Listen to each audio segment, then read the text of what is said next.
নমস্কাৰ, আসসালামু আলাইকুম। সকলোকে আগতীয়াকৈ ঈদৰ আন্তৰিক শুভেচ্ছা জ্ঞাপন কৰিছোঁ। মাজত মাথো এটা দিন সোমবাৰে আমি সকলোৱে ঈদ উদযাপন কৰিম আৰু এই ঈদ হৈছে কুৰবানী ঈদ। তো বিশেষ এটি উদ্দেশ্য লৈ পেলাই মই ভিডিঅ'টো প্ৰস্তুত কৰি আছোঁ।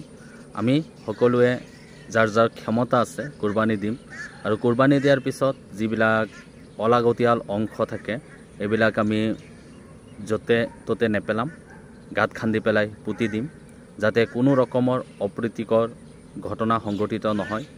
যোৱাবাৰ ঈদত আমাৰ ওচৰতেই তেনেকুৱা এটা অপ্ৰীতিকৰ ঘটনা সংঘটিত হৈছিল।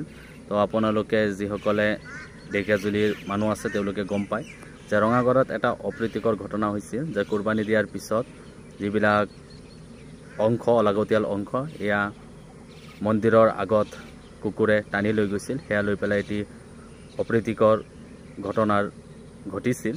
তো তেনেকুৱা ঘটনা যাতে আমাৰ পুনৰাই নঘটে আৰু আমি সকলোৱে শান্তি শৃংখলা বজাই ৰাখি পেলাই উলাহ মালহেৰে এই ঈদ উদযাপন কৰিম। এটা কথা সকলোৱে মনত ৰাখিব, যাতে আমি উদযাপন কৰা ঈদৰ দ্বাৰা যাতে কাৰো মনত আমি আঘাত নিদিওঁ।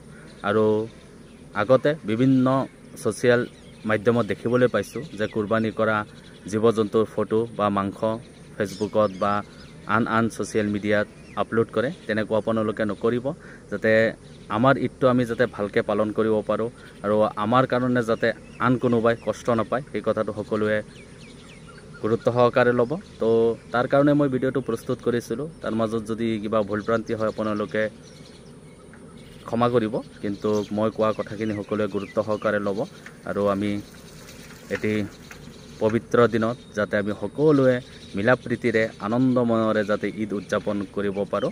পুনৰবাৰ সকলোকে মোৰ ফালৰ পৰা ঈদৰ আন্তৰিক শুভেচ্ছা জ্ঞাপন কৰিছোঁ। ধন্যবাদ।